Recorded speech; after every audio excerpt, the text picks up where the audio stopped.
school, their fancy uniforms. And remember what got you. Focus on the fundamentals. We've gone over time and time again. And most important, don't get caught up thinking about winning or losing this game. If you put your effort and concentration into playing to your potential, to be the best that you can be, I don't care what the scoreboard says at the end of the game, in my book, we're going to be winners. This is the New Hampshire High School Basketball Show. This is a second coming. This is a call to arms. Your finest hour won't be wasted. The New Hampshire High School Basketball Show is brought to you by the New Hampshire State Liquor Commission's Division of Enforcement. Right now, it's not about talent, it's about heart. It's about who can go out there and play the hardest, who can go out there and play the smartest. Now, they've been here before, so they're not going to give it to us. We got to go out there and we got to take it. And now your hosts, Pete Terrier. But I have a question, though. Those two foul shots at the end of the game, did you miss them? Or did you miss them? Not exactly a short question, is it? And Dave Haley from NHSportsPage.com. All season long, we played our game. Right now, you're playing theirs. When we step on the floor, every second that clock is ticking, we are pedal to the metal. We run the ball. We pressure the ball. And most importantly, we control the tempo of the game.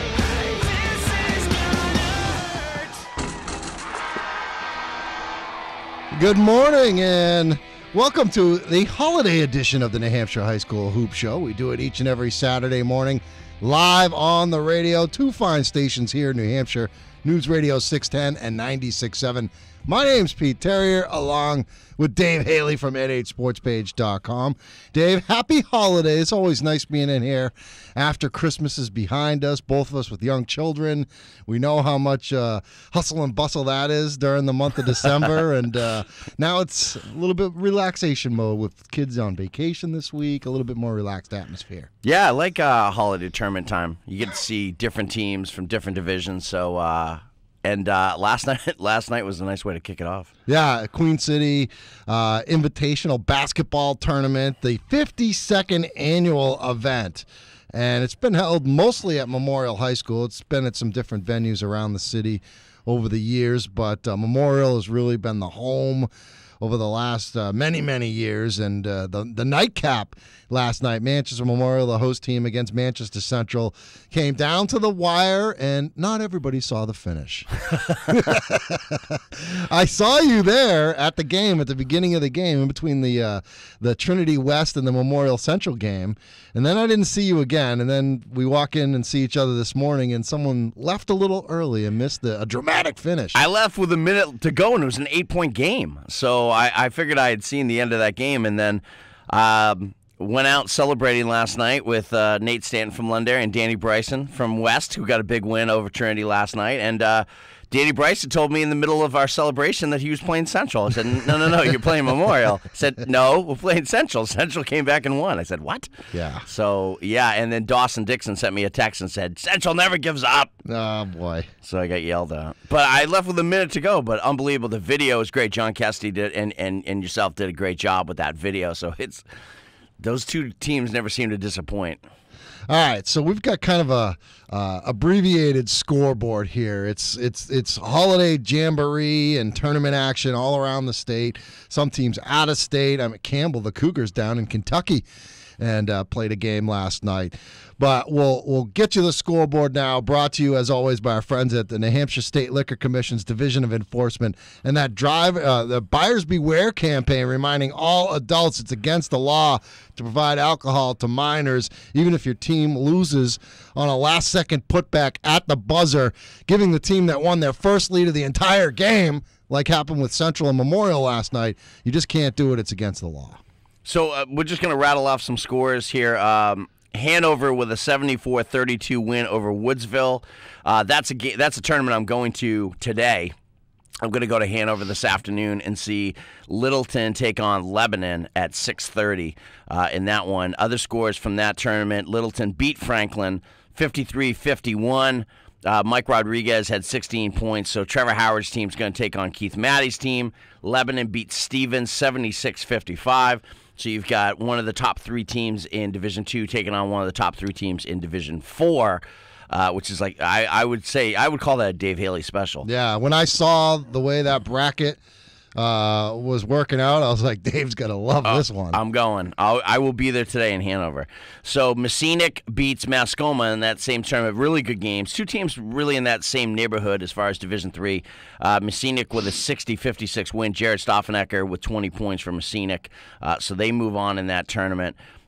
Moving along, so the winners in that tournament were Hanover, Lebanon, Messinic, and Littleton. So Messinic's going to take on Hanover today, which actually should be a very good game. Kind of bouncing around the game that we were at last night, Manchester Central comes back. Nate Guillermo misses a foul shot in the final seconds, and I mean final seconds, gets his own rebound, puts it back up and in. And they beat Memorial. It was 19-5 early in that game. I mean, it was an 18-point deficit early in the second quarter for Central. It looked like they were going to get blown out of the gym. Kabongo Nalakalandi had 16 points in the first quarter, ended up 20 in the first half, and finished with 27 for the game. But Joey Martin, apparently, and if you read the Union Leader story, Zach Ward, who does a nice job. I like this kid. I like his writing. Maybe we'll even have him on the show when you're not going to be around a couple of these weeks coming up here. I guess Doc I think quote was, I chewed out Joey Martin pretty good at halftime and said, hey, what kind of player are you going to be? And he came out in the second half and had 19 of his 21 points in the second half. And in the beginning moments of that third quarter, he took that over, and that's what really did it for the Central Little Green. I thought Joey was great. John was there last night. Got to talk to him. John Martin? John Martin. He's doing well down Florida. That's why I love going to Queen City, is seeing these guys. Saw my whoopee. Wenyan was there, so I talked to Wenyan quite a bit. To Wendy Gabriel was there, Dawson Dixon, Pat Keefe was there. So it's great seeing those kids coming back, kids we covered for a long time. So Central moves on. They're going to play Manchester West, who was a 63-53 winner over Trinity, and they played really well. They looked good. Yeah, Danny Bryson had them ready to go, and that's a good W there for Manchester West. So happy to see West in the semifinals. Bedford beats Dover 74-65. I got to talk to Mike Romps when I came in. You saw me sitting with him, talking to him for a while. So he's such a good coach. They go in waves at Dover, no pun intended. So he's a guy who's kind of building and so forth. But one of the better coaches in the state. So Bedford's moving on there. Merrimack with a 55-54 win over Exeter. That one was back and forth the whole way. I think you were at that game, weren't you? Yes. Merrimack with the W there. So Merrimack moves on, and they'll take on Bedford, and then West is going to take on Central. That's in the semifinal. So other scores just kind of bouncing around. Smithfield, Rhode Island, 69-62 over Epping. Sean Young, the champion of Division IV basketball, the king of the castle, is joining us at 8:30 today. Sean Young's our guest today. I'm excited to have him on. I'm surprised he didn't offer to come in. I know. This guy is everywhere I go. Sean Young is there. He can do scouting reports on one of 40 different teams. You can ask him anything today, and he'll just go on and on. He knows them. Brett Kuchar with 19 points. They're good center. Smithfield, Rhode Island, a bigger school than Epping, but Epping hung in there. 69-62 was the final score there. Wilton beats Monadnock 57-41 in that one. Jordan Litz had 19 points there. Conant beats Co-Brown 55-49. The Manchester Union Leader tells you that Concord knocked off Co-Brown, but I will tell you that Conant knocked off Co-Brown. They were wrong. And Keene, funny text message, Keene beat Sunapee 73-14. Two thoughts on this. One, Keene never gets to beat anybody that badly, so good for Keene. Good for Dave Sontag. The other is, somebody said, did Chappelle and Tenney not play in that game? Gee, you think? Yeah, I doubt it. No, they did not play in that game. So this is interesting. 73-14. Yeah, it was. Oh my it was goodness. something like 50-6 or something like that. So well, 73-14 is pretty bad. I was going to say Sunapee went on a late it's not run. Like they broke open a close game. Sunapee went on a late 8-20 run to cut it close. Yikes. So here's the interesting thing: is that they're supposed to be suspended for 4 games. That's the 4th game. And Ed had told me it was going to be regular season games. So are they done? That's what I'm asking. I guess it's a rhetorical question because you probably don't know the answer.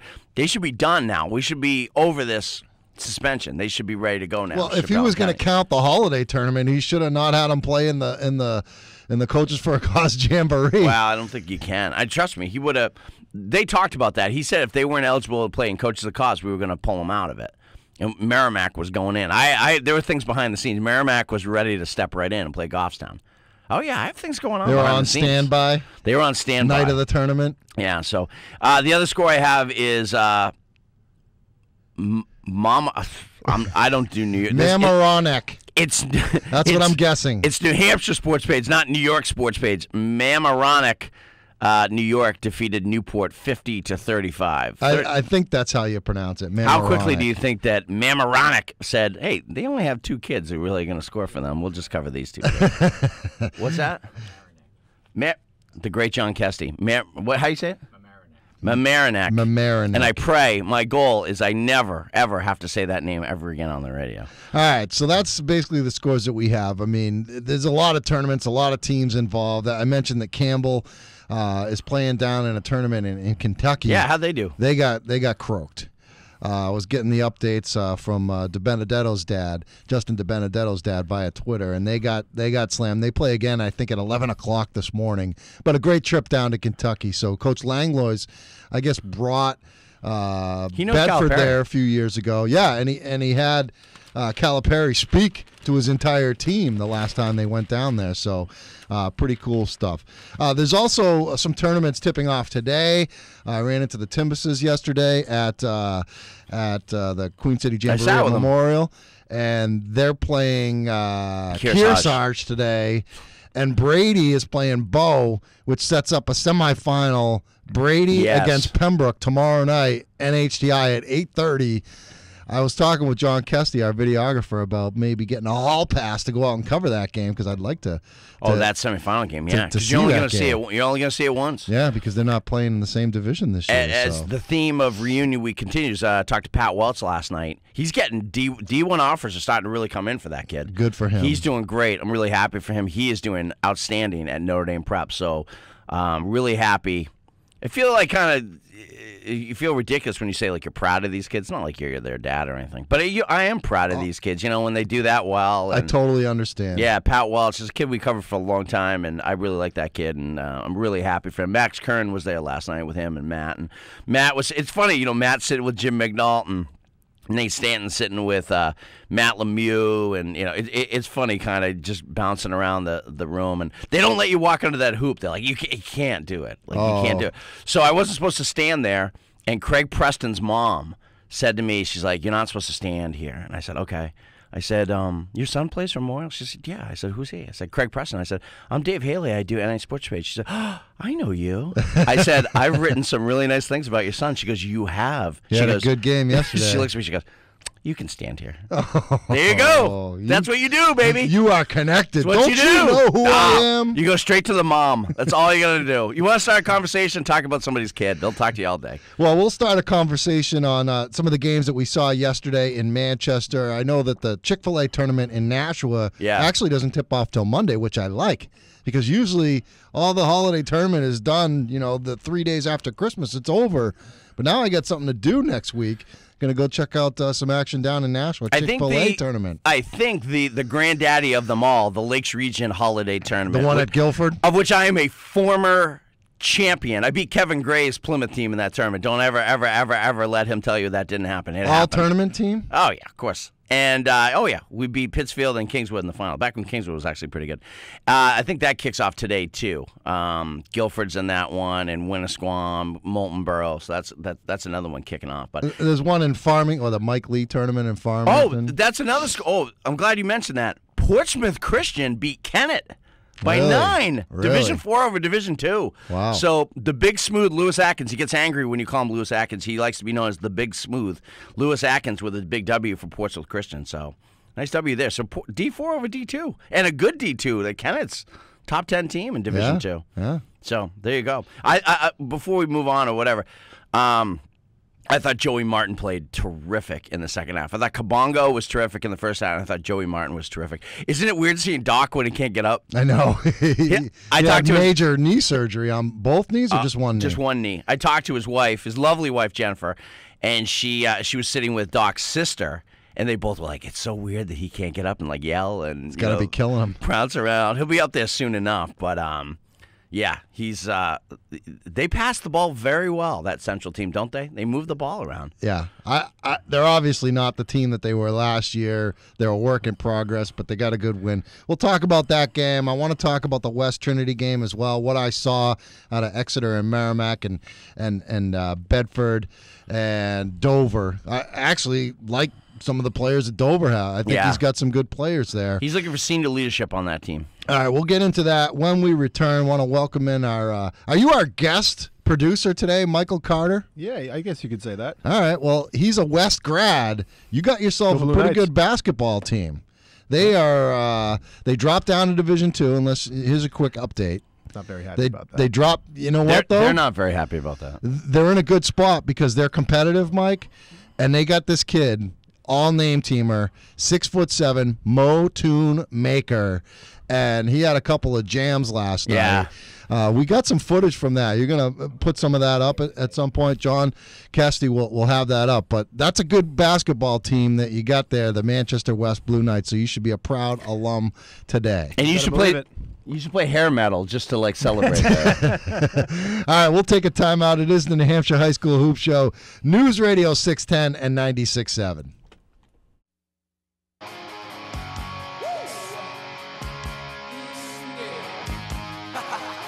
From Manchester West to Winnicott, Central to Somersworth, and Portsmouth to Plymouth, this is the New Hampshire High School Hoop Show on News Radio 610 and 96.7. Well, it was an entertaining first day of action at the Queen City Invitational Basketball Tournament, the 52nd annual event. I want to thank Tommy Amin, a longtime friend of mine and a longtime basketball guy, a true basketball guy here in the city of Manchester. And Tommy has compiled the stats of this tournament for probably all 52 years that this thing's been going on. That's the guy. And, look, I think they do a nice job of the tournament. I've been critical of the atmosphere at the tournament. They got to do what we do with the big Jamboree. Crowds. Play some music. Play some music. I'd have love an to see that. They do have the PA announcements at the beginning of the game, doing the starting lineups, which is cool. Should hire McIsaac. But they just need to add a little something. They still get great crowds, and they get great teams and good action. Yesterday, the first game was Merrimack against Exeter, and Exeter was a team that I hadn't seen yet. I hadn't seen Merrimack either.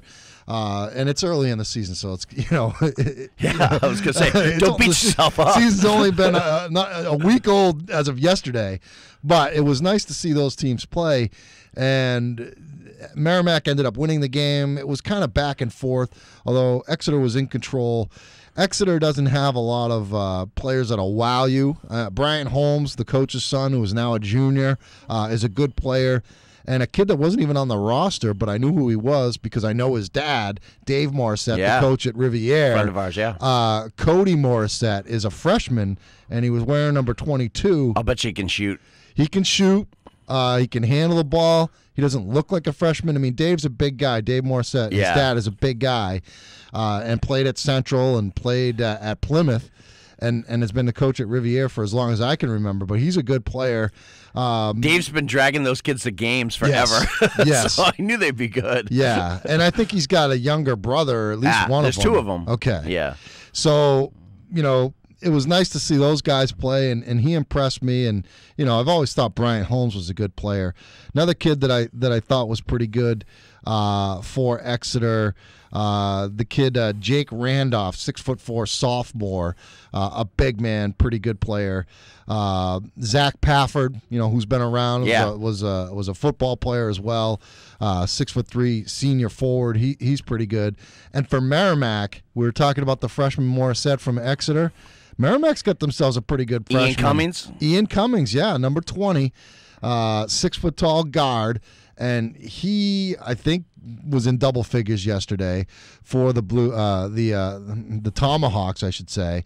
Ian Roberts is a good player. He's a junior, real good football player. Franzen, we know about Austin Franzen. How'd he play? He played pretty well.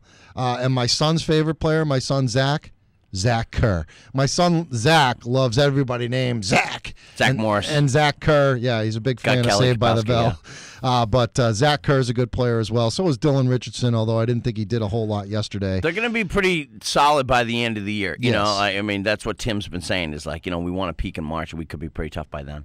Oh, we got Sean Young calling us? Or did you just... All right. Well, I guess we'll bring him on now. We're going to do it now? Why don't we do it now? Coach, you don't want to wait through a break. You just want to talk to us right now. You're fired up and ready to go, aren't you? You're darn right, Pete. I mean, I'm going to try to bring some energy to this radio show, try to keep up with Dave. So, I mean, I've been getting all the tips already from Matt Regan and Mike Haney. Matt's already started sending me text messages. Don't say anything stupid, young. Just bring the energy. Just don't say anything foolish. So I'm going to do my best, guys. Well, happy holidays to you, Coach, and we appreciate you coming on. You started off your holiday tournament yesterday. You played Smithfield, Rhode Island. That zero gravity, is that what it's called? The one in Keene. That's where you guys were. Yes, it is. Okay. So tell us about that game. I know they handled you pretty good. Dave, you got the final score. Oh, 69-62. Oh, okay. So they didn't handle you pretty good. You're thinking of Sunapee. You represented well the state of New Hampshire, and we appreciate it, Coach. Peter, you're killing me here, saying that they handled us well. I mean, it was, with 55 seconds left to go in the game, we're down one. We had a chance to win. We had a chance. We had to get a defensive stop. Unfortunately, we gave up a deep three in the game. Then we come down, we missed a shot, and then you know how it goes from there. We ended up having to foul. Game was a lot closer. A couple times they get up by 10 on us. I mean, we're playing Smithfield, Rhode Island. It's a school of over 2,000 kids. They were 12-6 last year in Rhode Island basketball. They actually beat they were the only team to beat LaSalle, which won the state championship in Rhode Island last year. They returned everybody to a team. So, to say the least, for us to go over and try to compete with the likes of a Smithfield is basically what I've tried to bring into this program over here at Epping. This past summer, we went up to Portland. We played in a tournament up there, playing against the Division I schools, Cheverus, Portland, Kennebunk. You name the schools in Maine, we try to do it. We play in a fall league over in the Rim, where it's playing nothing but. I mean, this fall we played Lawrence, Exeter. The list goes on and on. So that's the big thing that we're trying to do is get my kids to understand, in order to be a champion, no matter what the division is, there's a certain brand of basketball that you have to play. And we tend to get it out of the tournaments, the summer and the fall leagues that we participate in. So, Sean, tell this team now with Jimmy Stanley, who was our player of the year last year, how he wasn't the coach's player of the year is a whole other discussion for another time. I think that's a 60-minute special that we can yes. Yeah, we can do sometime. But tell how good can this Epping team and tell people about this Epping team and how good you think this crew can be. I said to guys last year, I said to people in the off season, my players that played for me last year, the seniors, they used to shake their head. But to be honest with you, anyone that's been listening, I think that we're going to be better than we were last year, which is saying a lot. We had a JV program last year that every day in practice they either played dead even with us or beat us in practice. Every single game. That was with Jimmy Stanley on the court. It's a completely different style team. Last year, we were methodical. We ran when we had opportunities, but it was more of a controlled break than anything. Right now, it's very similar to a style that I brought in when I was over at Wilton. We're really looking to get out in the break and get transition, easy baskets with our transition. We're much more of a full court pressing team. We have just outstanding athletes. It starts with Tommy Bullock in the backcourt, which him and Alex Hackett, when they're on the court, just cause all kinds of havoc in the backcourt. Then we have length with Dylan DeRozier, Cam Osgood. We have extreme length on our wings. Then down low, I believe we get the best big guy in Division IV with Brett Kuchar. He's averaging 18 a game right now. Last night he went up against one of the top 5 players in Division one. He had Brett ended up, I think it was with 19 in the game last night. We have Jackson Rivers, which is an all-state goalkeeper, 6'2", lot of length. He's going to be my next Jimmy Stanley. I think he's going to be another 1,000-point scorer for us. He's just long. He has a lot of athleticism. So, to say the least, the group that we have right now is we're able to really get out and run. We're deeper than we were last year. If you saw the group of guys that came on in that Littleton game, when Littleton, we went up 20 on them, I emptied out the bench.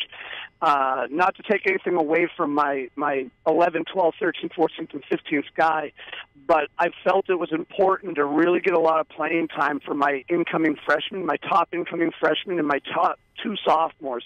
So I kept those guys all together on the JV team last year, and what's happening is these guys played for me all summer long, and they got a lot of great experience. And right now, we're playing pretty good basketball. I mean, we have a lot of things we still have to work on, but these kids come into practice and they work hard every single day. It's all you can ask for as a coach. So that's Sean Young, the coach of the Division IV champion Epping Blue Devils. And, Coach, so with the loss last night, what's the deal for you guys in the tournament? You guys play again today? Yeah, we get it's guaranteed 3 games. So we have Cole Brown at 1 o'clock tonight. Dave does a nice job with that group of guys. They were actually down 12 or 14. They came storming back in the game. They really started their press really started to give Conant quite a few. They gave them quite a few problems with their 1-1-2-1 press. So Dave has his kids working hard. He's got 4 outstanding shooters on the court. He has 2 pretty good ball handlers. So to say the least, it's going to be another really good game. I mean, Dave, he's been in the Final Four with 3 out of the last 4 years, whatever it is. So he's got a building named after him. You're darn right. Yeah. It's a beautiful building, to say the least. Where's the Sean Young building at Epping High School? Yeah. I ask you. Well, no, it's like it's like Dave. You put it perfect when it came to our place. The building that we have it's the gymnasium that should be named after Ryan Gatchell. That's right. So I mean, we have it certainly isn't going to get named after me. It should be after Ryan, to say the least, for everything he did with our program back in the '90s. So let's talk a little bit about Division IV. I'm going to go see Littleton today against Lebanon, and I don't expect Littleton to beat Lebanon, but I'm interested. Trevor got into that tournament because the North is a little down now after dominating for about 20 years, literally. And Trevor's whole thing is we need to play an elite team, and my kids need to see it, which is exactly why you got your kids into the Keene tournament. Talk to me about your thoughts on Sunapee, a team who now I'm confused. Did you talk to Ed? Those kids didn't play last night, obviously. Are they gonna be back for the Derryfield game? And then after that, give me your thoughts on Sunapee. You and I talked at the Jamboree a lot about them after their performance in day 1, but your thoughts on that team. It's a team you knocked out last year in the championship, but those 2 kids and what that team can be, as the season goes on. Well, my understanding, and believe me, I'm an outsider. I'm not 100% sure. My understanding was it was a 4-game suspension for them, and that they will be eligible for the Derryfield game. Okay. So as long as where this was an NHIA sanctioned event, that's why they were permitted to play. They sat out. That was my understanding. I could be 1,000% wrong. It wouldn't be the first time that I've been wrong about something. So regarding Sunapee, this is the way I look at those, is that you go and you look at the teams that have been the most successful in the state over the last however many years. What does it start with? It starts with good guard play. I don't care if you're in the NCAA tournament. I don't care if you're in NHIAA basketball. Teams that have the best guard players, usually teams that win. You can say, well, last year, Sean, you guys won the state championship with Jim. The fact of the matter is if you watch any of the game tapes, you'll see when we needed, if we started to get nervous, we moved Jim into the point.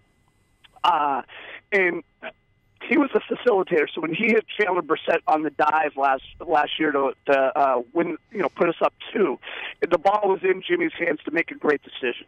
What Ed has up in Sunapee, he's got 2 of the best 3 guards in Division IV. It's no disrespect to anybody out there, but your 3 best guards are Matt Tenney at the point, Isaiah Chappelle at the 2 guard, or the point if Matt comes out of the game, and then you get Jordan Litz. All 3 of those guys are going to score. They're going to average 25-plus points a game. You got Sunapee that goes in the game versus Gotham where they scored 59 points. They had those two scored all 59 points, and they kept them around a very, very good Gothstown basketball team.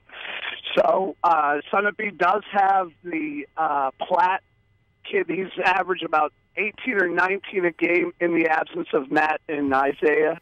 And it's, and regarding Littleton is obviously, they're the best team up north. It's no disrespect to anybody up there, but at the same time is Trevor's done a phenomenal job with that group of guys.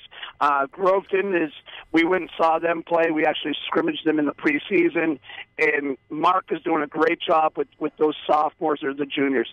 To answer your question regarding the talent up north, to me, the issue isn't the talent that's up north, okay? What's happened is, I believe, is that the coaching down here in the South, I remember back in 08, 09 when I got started, when I was over at Wilton, I could look at the schedule and say, I'm going to be able to outcoach this guy, and this guy, even though they have more talent than us. And what's happened down here in the South is we got guys like Lewis Atkins down here. We have guys like Rob, who's going to be a Hall of Famer over at Dairyfield. We have Ed Tenney, who's going to be a Hall of Fame All-State coach up at Sunapee. We have Jamie Hayes. The list goes on and on. So when you look at the teams that are up north, what do you have up there? Mark Collins, Hall of Fame coach, 20-plus years. Buddy Trask, 20-plus years. Trevor Howard. I think when I was at Pelham as a JV coach, Trevor just started up in Littleton in the early 2000s. So there's a lot of good coaching up north. And what's happened is down here we started to balance off. Now, what Trevor's doing is what I did when I was over at Wilton, and what I started doing when I first came over here is that you have to go and seek when your division's down or the talent around you is down, you've got to travel an hour and a half. That's why we went to Portland this off season during the summertime. If we could get into Hoops for Hope down in Andover, which is an hour and a half away, we would drive down to Andover. If Keith Matty up at Lebanon, he calls me up and he asked me to come up to a tournament this summer, we were on our way up there, except the only problem was we were running a tournament that same weekend. We want to go wherever the best teams are to get the best kind of competition we can. And what Trevor's doing, I think it's valuable ways to it. It's going to teach his kids to play the certain style it needs to be played. It's also going to give his guys the idea of playing, and the difference between Division 4 and Division 3. Division 4, you typically have 4 or 5 pretty good players, 3 to 4 pretty good players. Division 3, you get to 6 or 7. Division 2, you can have 8 or 9. Division 1, any one of those guys, in most teams, all of those guys can step on and start for or be impact players, and that's the difference. So when Trevor's playing these top teams up north, what's happening is they're playing good competition. They're going to play a deep bench, and it's really going to challenge his 6th, 7th, 8th, 9th players. Where typically in Division 4, I'll look at my roster. Trevor will look at his roster and say, all right, my 6th or 7th man is quite a bit better than this other team. That's where we really try to extend games with our 6th, 7th, 8th, and 9th guy. Coach, we really appreciate the time, giving us a little shot of energy. I want to apologize. Before the holiday, you probably heard about this. We were bringing the NHSportsPage.com video camera out to your old stomping grounds in Wilton for that Epping-Wilton-Lineborough game, but I got an email that afternoon before the game saying, your D4 Player of the Year, Jordan Litz, is not going to play in this game. So we don't know if you guys want to not come here for this. I'm kind of glad we didn't because you guys, blew the doors off of Wilton that night without Jordan Litz. But it would have been nice to see you and to see your team play and get them on film. But we'll have to make up for it at some point down the stretch this season. I got to go see my man Colby Wilson. That's my guy. Well, I'll tell you right now, fellas, the Dave, I don't know why you're so hard on yourself about you being a poor commentator. You always seem to apologize, say, now, Barb, I mean, our locker rooms go nuts. They got every Dave Haley line down, whether it's my man Colby Wilson or you don't want to take a charge by that guy. I mean, we've got every day. I mean, somebody here in the state of New Hampshire has got to have a connection with the Boston Celtics. I mean, we've got to get you in. I heard Tommy Heinsohn. I hear that he's going to be retiring soon. If not, it's Max. I mean, we're definitely going to get you in for a opportunity to interview for that commentator day. Scotch and soda's courtside. That's Tommy's gig. Pete's the talent. I'm just the I'm just trying to build. I worry that I've overexposed Colby Wilson, but that's my boy. I'll go to my grave doing it. Well, I'll tell you what. Last night, the King State coach comes out to us, and bear with me because I'm forgetting his name right now. But I mean, Colby took a shot. He took 2 steps over half court, and he let one fly last night. And the entire King State team is at the scores table to my left. They're falling out of their chairs. The King State coach comes, Coach. He goes, I'm telling you, your kids are throwing him in from the locker room. And Colby, the one thing the young man can do is he can shoot. I mean, and he's really started to develop his game where he's able to dive inside. He can go inside or out.